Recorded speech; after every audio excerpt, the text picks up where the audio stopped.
रूस यूक्रेन युद्ध जब शुरू हुआ तब सभी को लग रहा था कि यूक्रेन जल्द ही रूसी सेना के सामने हथियार डाल देगा, लेकिन अब 100 दिन बीत चुके हैं और यूक्रेन की सेना रूस को कड़ी टक्कर दे रही है। अब लोग इस बात को जानने में दिलचस्पी ले रहे हैं कि आखिर यूक्रेन के पीछे कौन सी ताकत है जो उसे रूस के आगे घुटने नहीं टेकने दे रही है। इस रिपोर्ट के जरिए आप समझिए।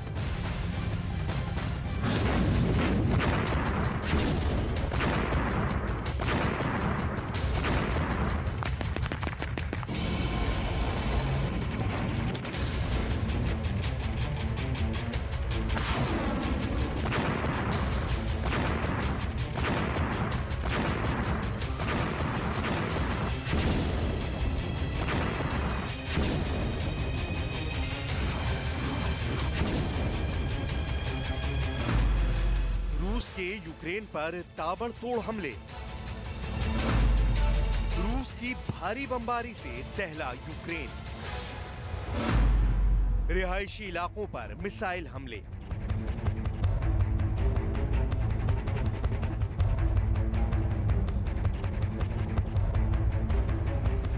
जंग में 100 दिन बाद भी जीत नहीं मिलने से गुस्साए रूस ने यूक्रेन पर हमले और तेज कर दिए हैं। यूक्रेन के अलग अलग शहरों में बम और धमाकों की आवाज सुनाई देती रहती है। मारिउपोल पर कब्जे के दावे के बाद डॉनबास समेत कई शहरों पर रूस की ओर से भारी बमबारी की जा रही है।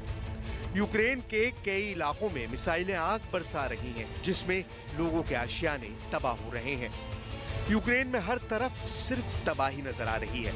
हर इलाके से बर्बादी की आ रही तस्वीरें डराने वाली हैं। लेकिन फिर भी यूक्रेन के राष्ट्रपति ज़ेलेंस्की हैं कि झुकने को तैयार नहीं है। जहां एक ओर रूस की सेना का यूक्रेन के सैनिक डटकर सामना कर रहे हैं, तो वहीं पुतिन के सामने दीवार बनकर खड़े हैं खुद यूक्रेन के राष्ट्रपति व्लादिमीर ज़ेलेंस्की। पुतिन के सामने ज़ेलेंस्की की दीवार। जंग जीतने के लिए ज़ेलेंस्की कुछ भी करेंगे। यूक्रेनी सैनिकों का बढ़ा रहे हैं हौसला। यूक्रेन के लोगों के साथ खड़े हैं ज़ेलेंस्की।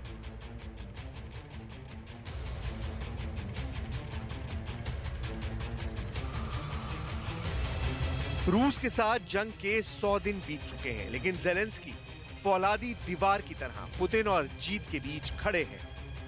युद्ध के शुरुआती दिनों में अमेरिकी सरकार ने ज़ेलेंस्की को राजधानी कीव से निकलने को कहा था, लेकिन ज़ेलेंस्की ने इससे इनकार कर दिया था। ज़ेलेंस्की ने युद्ध के दौरान कई बार लोगों से बात की और उनके साथ खड़े रहने का भरोसा दिलाया। तो युद्ध के मैदान में रूसी सैनिकों से लोहा ले रहे यूक्रेनी सैनिकों का हौसला बढ़ाया।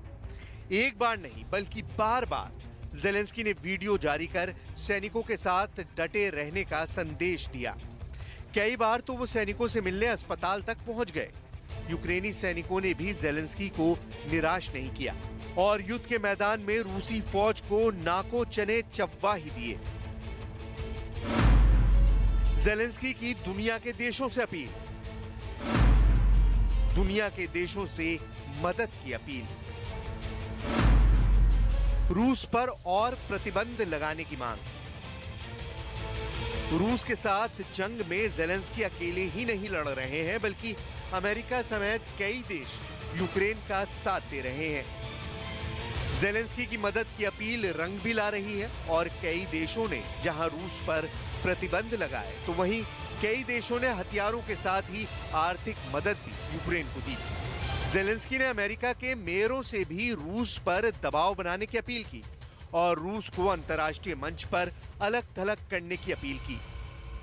Пані та панове, шановні мери Сполучених Штатів Америки, я вдячний можливості звернутися до вас сьогодні. Сполучені Штати стали справжнім лідером міжнародної підтримки України. Це і оборонна підтримка, і фінансова, і політична. І вона базується на щирому зв'язку між усіма народами, які однаково цінують свободу. На тому, що ми, українці та американці, однаково розуміємо небезпеку тиранії. Світ бачив різні тиранії у різні часи.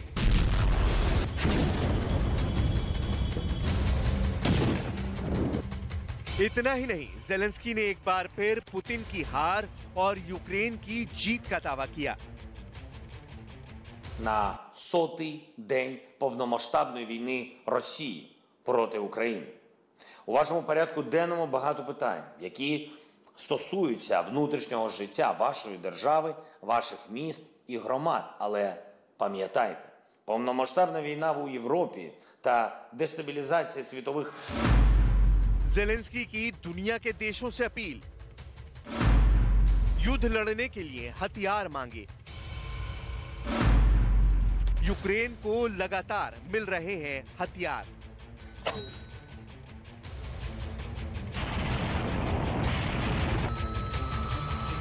जेलेंस्की हर रोज नई नई रणनीति बनाते रहते हैं। अलग अलग मंच से जेलेंस्की दुनिया के देशों से लगातार मदद, खासकर हथियारों की मदद की अपील कर रहे हैं और इसका फायदा भी उन्हें मिल रहा है।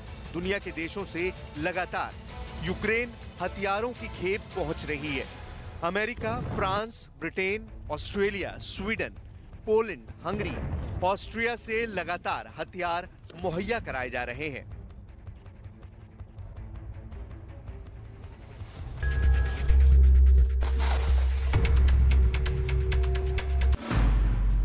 पुतिन के खिलाफ जेलेंस्की का प्रोपेगेंडा वॉर, दुनिया के सामने युद्ध की अलग तस्वीर रखी।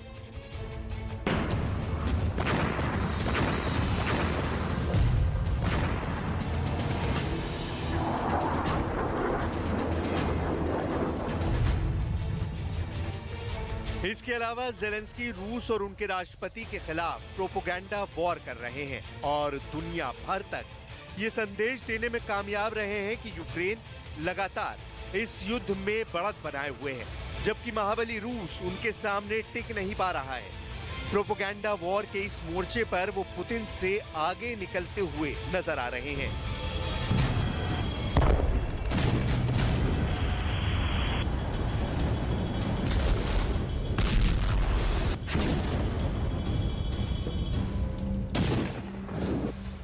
रूस और यूक्रेन के बीच युद्ध के 100 दिन बाद भी पुतिन जेलेंस्की नाम की दीवार को भेद नहीं पाए हैं और अब तिलमिलाए पुतिन ने यूक्रेन पर हमले और तेज कर दिए हैं और जीत हासिल होने तक नहीं रुकने का ऐलान किया है। इस बीच कादिरव भी मॉस्को में है। देखना यह है कि जेलेंस्की की दीवार को तोड़ने के लिए पुतिन कौन सी नई रणनीति अपनाते हैं।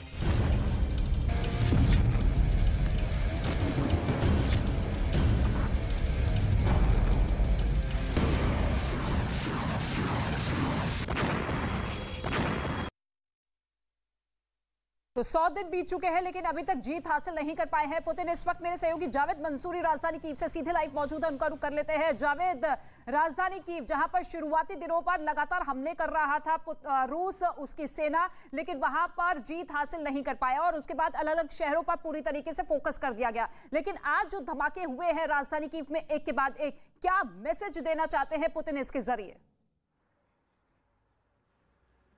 देखिए, एक बड़ा संदेश देने की कोशिश पुतिन कर रहे हैं। राजधानी कीव को निशाना बनाया गया है।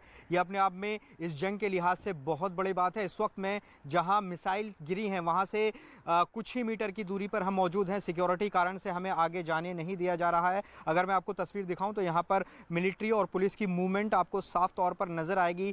जहाँ ये पुलिसकर्मी आपको नज़र आ रहे हैं, इससे कुछ ही दूरी पर जगह पर वहाँ पर मिसाइल्स गिरी हैं।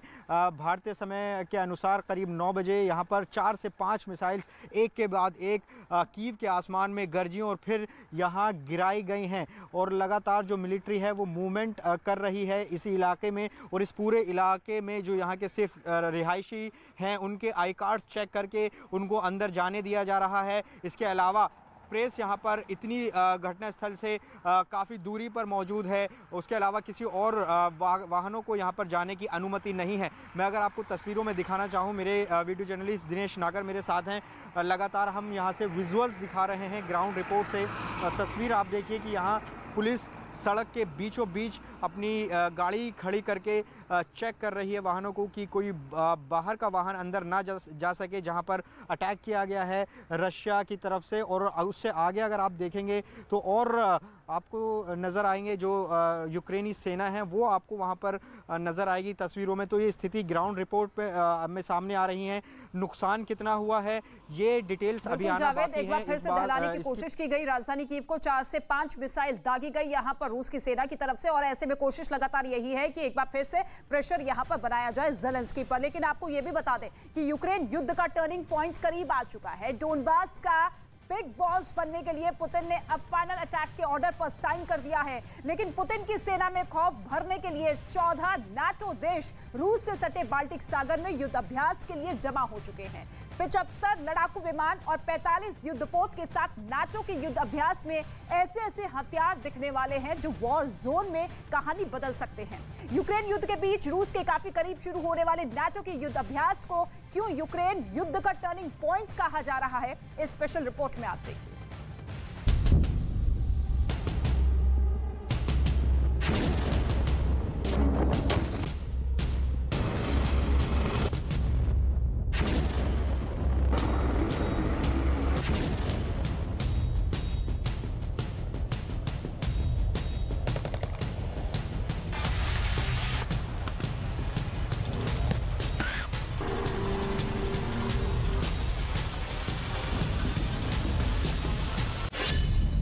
नेटो की जंग वाली तैयारी, video number 1।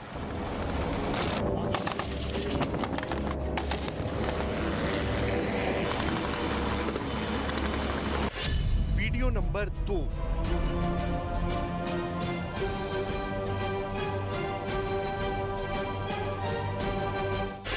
Video number 3।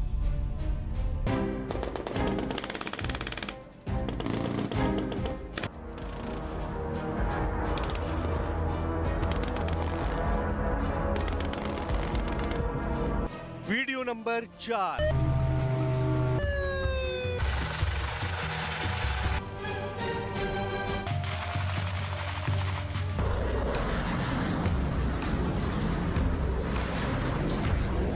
Video number 5।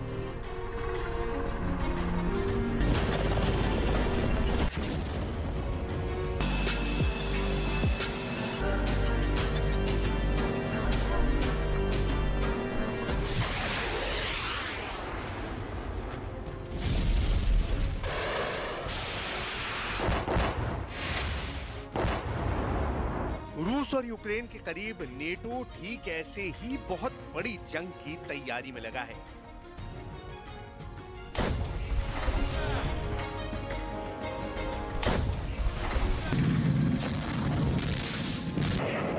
इस युद्ध अभ्यास में नेटो की नेवी शामिल हो रही है।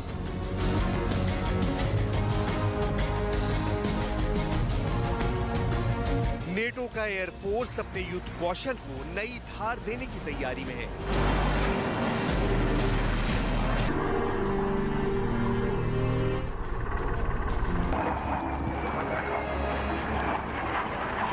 वहीं नेटो की जमीनी सेना भी शामिल होने जा रही है, जिसके हजारों सैनिक फिलहाल यूक्रेन के पड़ोस में बने तमाम नेटो के सैन्य कैंपों में मोर्चा संभाले हुए हैं।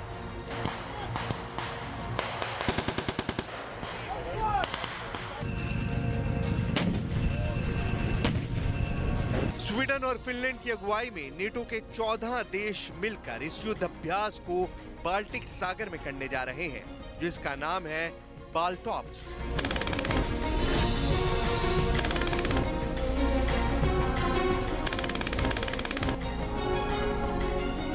बाल्टिक सागर की यूक्रेन से दूरी 1346 किलोमीटर है। वहीं रूस की सीमा बाल्टिक सागर से मिलती है।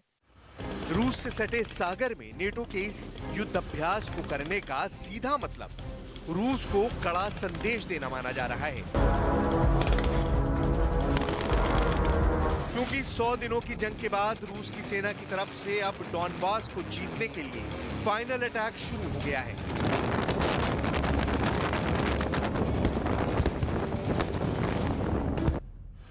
यूक्रेन की जंग में रूस ने एक बार फिर अपनी पूरी ताकत झोंक दी है, क्योंकि यूक्रेन युद्ध को जीतकर पुतिन का प्लान क्राइमिया को रूस की मुख्य भूमि से जोड़ना, यानी क्राइमिया और रूस को जमीनी रास्ते से लिंक कर देना। इसके लिए रूस को यूक्रेन के पूर्वी इलाके यानी डॉनबास पर कब्जा करना जरूरी है और डॉनबास का बिग बॉस बनने के लिए पुतिन ने एक बार फिर अपनी सेना को भयंकर तबाही मचाने का फरमान सुना दिया है।